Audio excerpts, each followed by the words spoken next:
Alright guys, I'm going to make beef with bell peppers. Cowboy Bebop style. Ready? This is what Jet was making in episode 1. Except I'm actually going to have beef, which Spike got mad because Jack didn't have any beef and beef with bell pepper. He got like really mad. Says, what do you call this? I call it beef with bell peppers. Well, there's no beef in it. So I'm like, well, it's not! It's not beef with bell peppers if there's no beef in it, Jet!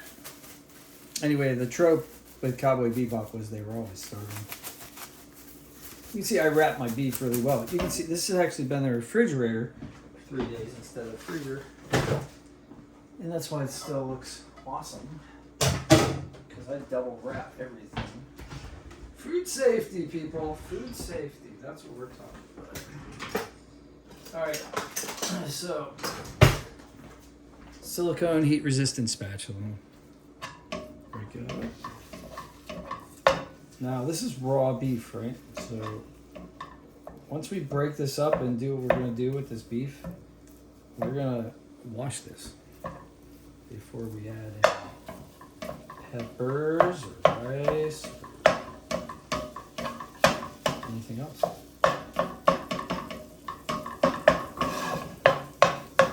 This has a silicone handle. Otherwise, if you're using one that has a metal handle, use an oven mitt, please. Don't burn yourself. It's not worth going to the hospital. If you're just learning how to cook, I'll teach you how to cook. But here's the thing. If you're not comfortable with your safety level, don't do this. Just order pizza. You can live on pizza.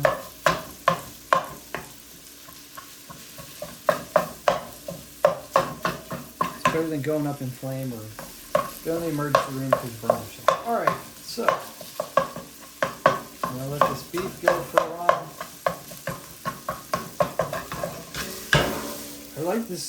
I like a pan with steep sides because I can do this kind of stuff, right?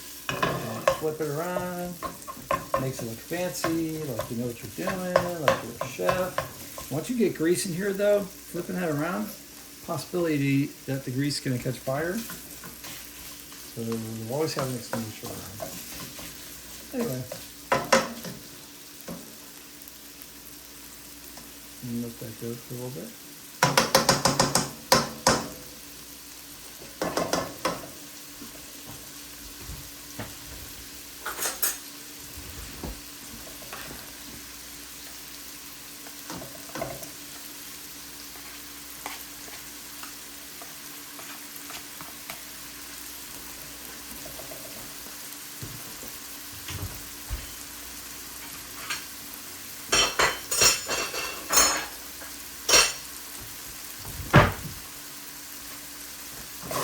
I heat.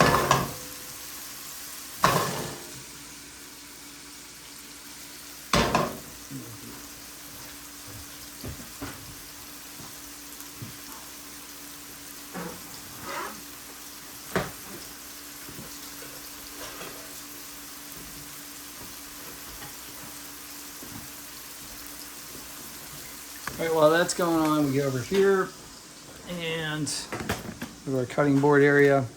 We're going to cut a shallot because I have it laying around and garlic. So this is a bulb of garlic. This is a clove of garlic. Right.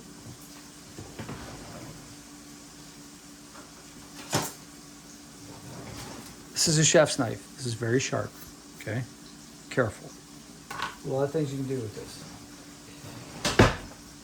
When you're making garlic, when you're cutting garlic, the first thing you do is put this flat like that. Put the blade parallel to the cutting board right here. Take your fist like this, like that.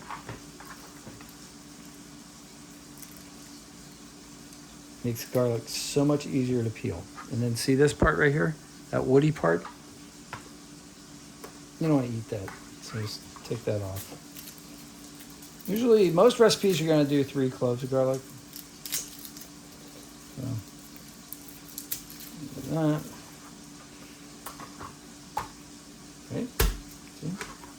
Or you could actually like cut that off like that first and do it. The other thing with knife skills, okay, like knife safety, I'll tell you this, but I gotta go over here and stir this beef first. Here's the pizza I ate.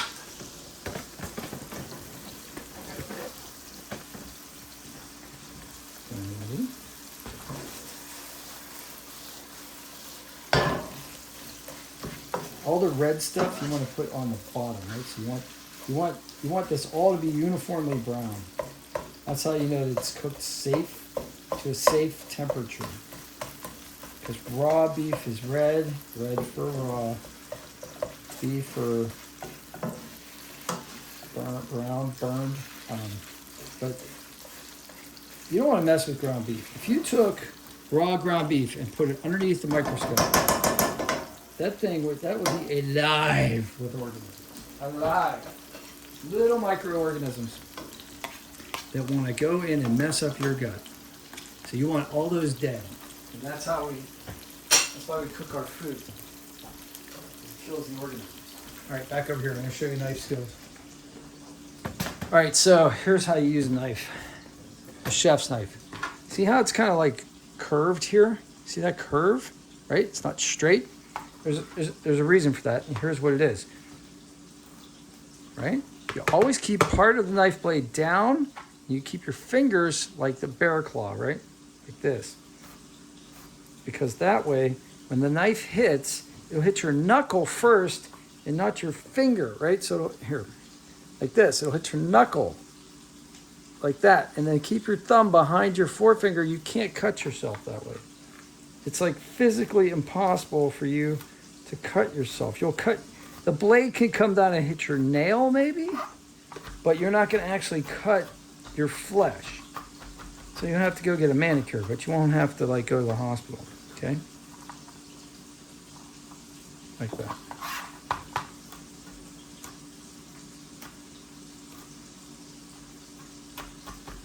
It takes some getting used to. It's called a bear claw.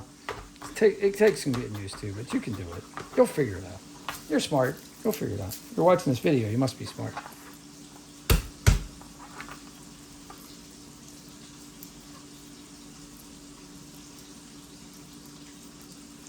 Oh, and your fingers get to smell like garlic. Oh, it's awesome. Okay, so let's say for some reason you don't want your fingers to smell like garlic. Why? I have no idea why you wouldn't want that. But if you don't want that, lemon juice. So just take some lemon juice and rub your fingers on it, any of the affected areas, and it'll neutralize the odor. What do you mean? You don't have lemon juice? You don't have lemon juice hanging out in your house? You should have lemon juice in your house. It's super cheap.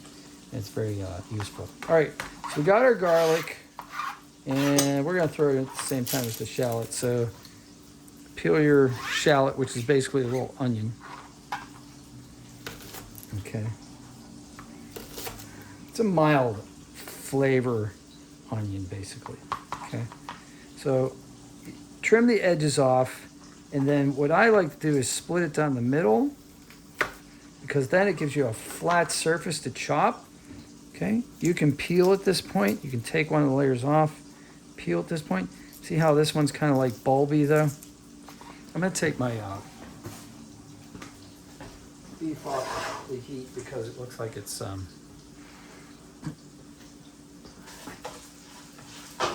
burn, baby, burn. We don't want that to burn. Actually, we want a little bit of caramelization because that's called the Maillard effect. Maillard was a French dude, 1800s, I think. Somebody, don't quote me on that. And or 1900s, I mean, and 18th century. No, I forget. Somebody look it up. Tell me in the comments. But Maillard was a French chef who realized that there was a chemical reaction that was taking place that changes the flavors when you cook something, right? And that's a good thing. Now, when you're cooking meat, though, you don't want to eat a ton of cooked red meat because it also can cause those reactions can actually cause carcinogens as well. So you don't want to eat a ton of fruit. But for flavor, it's wonderful. All right, so we're gonna take that over here. We'll turn this here. Now, if I were making a regular old recipe with ground beef, I would strain this and strain out the fat. But since I'm gonna throw onions and shallots in here, I want the fat because I want them to brown. And then, yeah, so and you could do it a couple ways. You can take a strainer and dump this over a container and let all the fat go out. Or you can just take paper towels and you can dab them in here. And that'll do the same thing. It'll take it out through the capillary action process.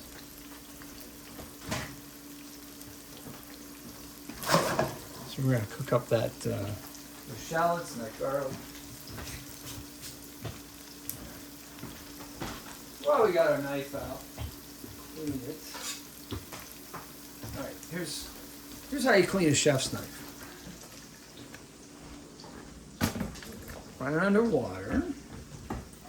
Okay, like that.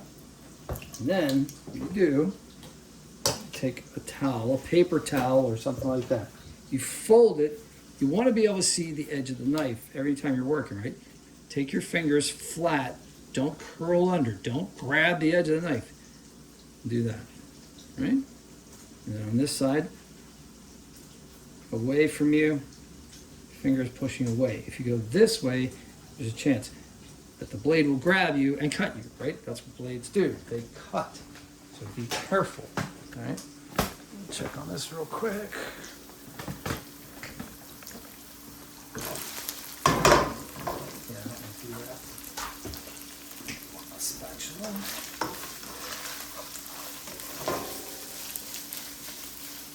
This is good. This is good stuff. Okay, great.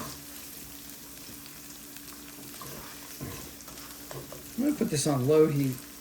I'll let this sit over here. I think low heat for a second while I cut. And I've got a whole bunch of carrots that I bought, so I'm going to put carrots in here. And I'm going to chop them nice and fine. But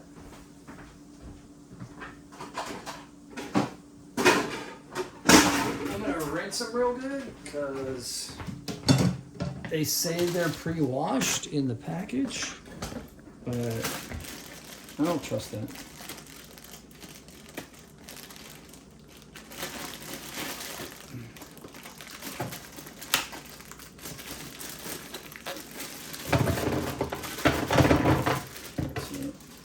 It's a lot.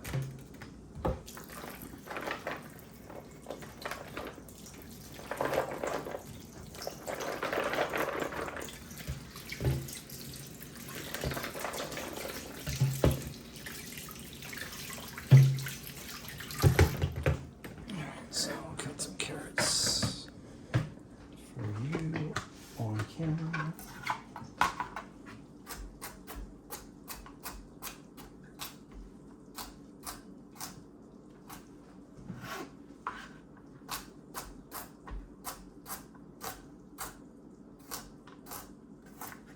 Take your time, you know. This isn't a contest. If your beef is already done, take it off the heat. It's fine. You don't have to like rush. This is how people get hurt. I've worked in the restaurant business for 35 years. People get hurt when they don't take their time. They don't follow proper procedures.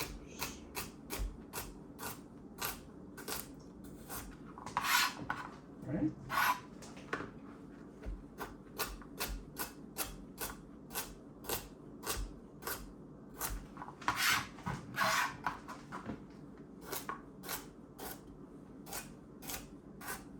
Oh, the other thing, do you see my finger go up here? That's fine, but if you hold here, you get more power, right? Because what you're doing is your wrist is also working.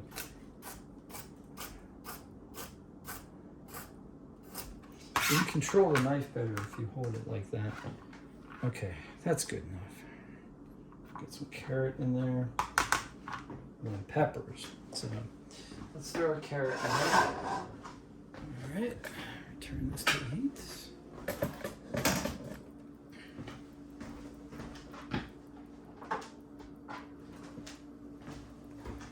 baby carrots. Oh, little baby carrots, so cute. Okay. All right. Bell pepper. All right, so I wash my bell pepper. Because they put like wax and stuff on these things. So I take a paper towel, wipe it off, because you're gonna want that wonderful flavor, but you don't want all the stuff that comes with it. All right, so see the stem, right? So you could do this a couple ways. You could, if you have a long stem, chop the stem so that like you're gonna get this to lay flat, right? So lay flat like that, okay? Yeah. Right? Hold your fingers above the knife. There's no way you can get hurt doing this. Right? Like that. Okay, now you can do it with your hand. You just pull this up. Right? Just pull that up. Okay, put that away. Pull that out. Pull out all those seeds. Okay. Now you don't want to eat the seeds. So push the seeds aside. By the way, when you push stuff, use the back of the knife.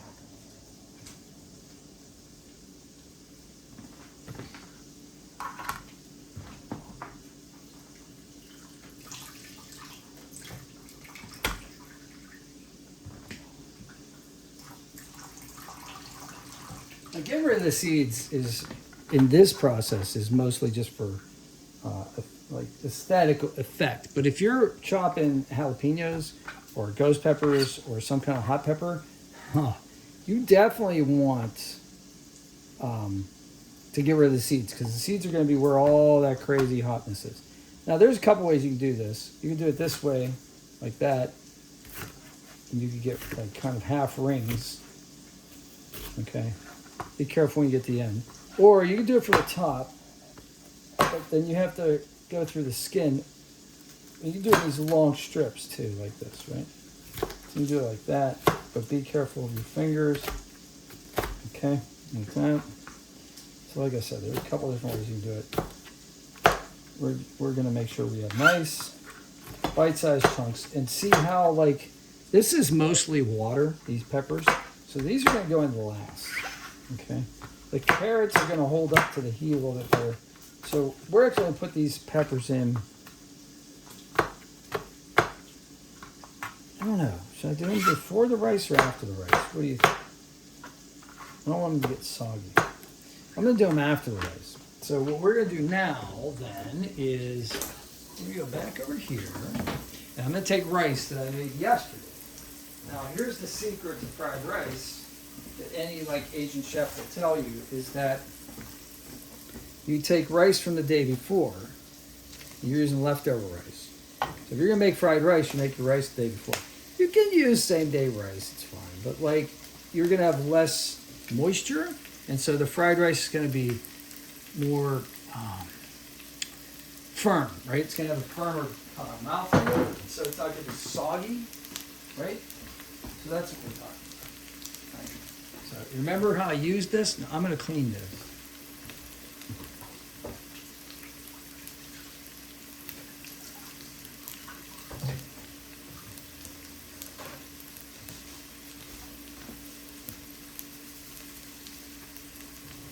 I would have used my second one, but it's in the dishwasher. So, okay. So, break that up in there. That's a pretty good amount of rice. I should probably use some more, huh? That beef is definitely well done. Okay. We get the rice in there. We're going to add something to this rice. Let's get this cooking. We use sesame oil, but when sesame oil burns, it smells horrible. We could use oyster sauce. We use ponzu sauce. Ponzu sauce is a citrus seasoning. It's basically like lemon juice and soy sauce. So we'll try some ponzu. I haven't had ponzu in a while. So throw that in there. That'll give it a nice zip. You can find this at most grocery stores. If you can't, just use soy sauce.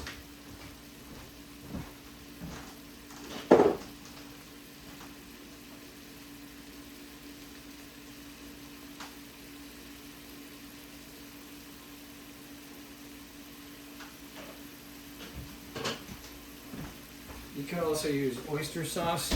That gives a little bit of flavor, but I don't know how old this is, so I'm going to throw it out. And let's throw those green peppers in. Green peppers. Oop, missed. Garbage. Maybe the rabbit. I'll give it to the rabbit. We have a rabbit that comes into the yard. He'll probably eat it.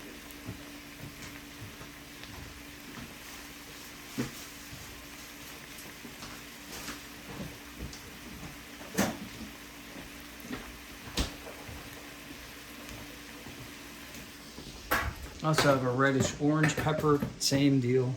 Same as green pepper, just a different color. Gives it a little bit more, appearance-wise, nice. Okay, so let's do this way. So I'll show you. Use the tip of the knife. Okay, going like that. Going like that. Going like that. Right. Maybe one more. Don't stab yourself. Okay. Like that. And then what you could do is you could pull this out like that. If you do that, you get most of the seeds. You can plant those seeds and grow pepper plants from that. You can see there's still stuff in there. Shake that out into the garbage. So get your finger down in there and pull it out. But what you can do here is rinse out the cavity. If you wanted, like, if you were chopping something, like you're making crudité or something like that, and you wanted like pepper rings, yeah, that's not going to work with this one, is it? Anyway, you can stuff a pepper like that. This one's got black stuff inside, so you know what? I'm not using this pepper.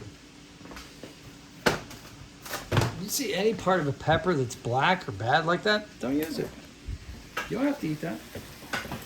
What it costs? Like $1? So you wasted $1. You'll survive. Don't make yourself sick. One of the reasons we cook at home is because we can control the ingredients. Right? So we control the quality of the ingredients. And as a result, we eat healthy. We stay healthy, we enjoy our lives. We don't spend a lot of time like sick, you know, because I can't tell you how many people, they think they get sick, right? They think they've got a stomach bug. What they really have is food poisoning because they poison themselves and they don't know how to cook properly.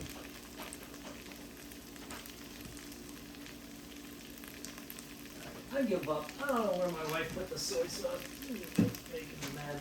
So, anyway, I guess it's a ponzu kind of thing.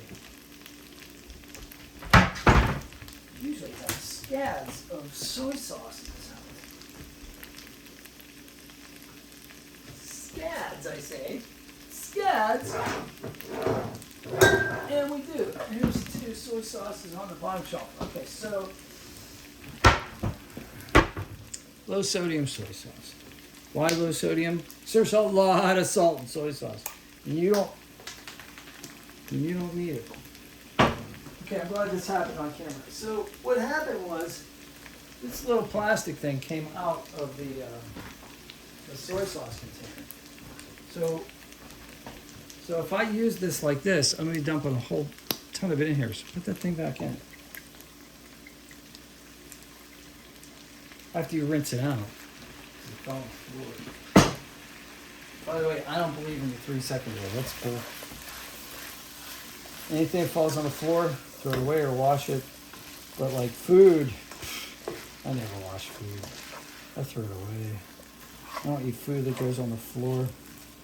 I mean, don't get me wrong. If I were starving, I were desperate, I would totally do it. I'm not below that. You know, like, but if I don't have to, there's so many germs on your floors and my floors and everybody's floors. You know that saying, floors are so clean, you can eat off of them? That's the reason they say that, because nobody's floors are that clean. All right. We're almost done. All we gotta do is heat this through, and we got ourselves beef with bell peppers, right? Now how Jet and Spike ate this with chopsticks, I don't know. I would eat this with a spoon. If that's me. Maybe if I'm trying to lose weight, I eat it with chopsticks, because there's no way you can get a lot at once. But that's basically it. So like that's your thing. So you want me to be fancy and plate this for you? I'll plate it for you. My wife makes these awesome ceramic dishes. Let's see if I can find one or two. Where are you, honey? Alright, here's one.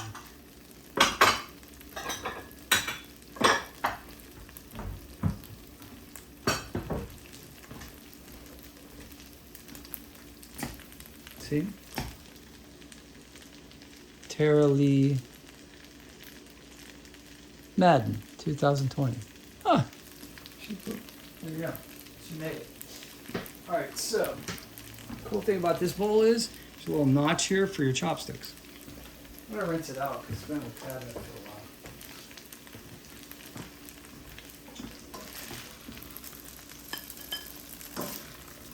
Alright, when you pull this out of the pan, it is going to be super hot. Don't leave your spatula in the pan. You don't want melted silicone, plastic, whatever it's made out of in your stuff.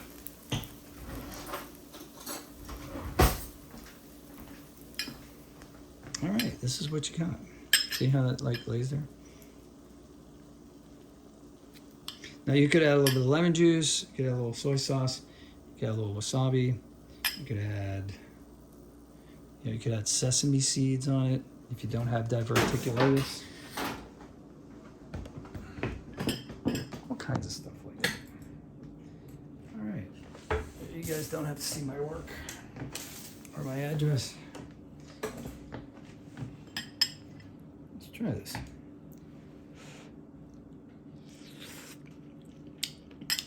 Oh, that's good. Oh, you could add an egg to this. Classic stir-fry recipes have egg for protein, but honestly, I personally only eat egg when it's fresh. I don't like eggs that's been sitting around. So if this is gonna last for a couple days, like I made a big pot of this, pan of those, it's gonna last for 2 or 3 days. I don't want egg in there 2 or 3 days later because that'll make you, there's a really good chance to get sick. Eggs are one of the worst offenders. All right, so we talked about food safety. We talked about a little bit about presentation. We talked about cooking order. If you guys have any questions about it, food safety, cooking order, any of that stuff, let me know. I'll do my best to answer them. Well, I'll answer them. If I don't know it, I'll look it up and I'll find out. But like I said, I've been doing this a while. This is pretty simple. We're going on a half hour here. That's it. Half hour and you just made dinner for your spouse. She's gonna love you. All right, I hope you guys have a great day. Smash like. I'll see you on the next one. Take care.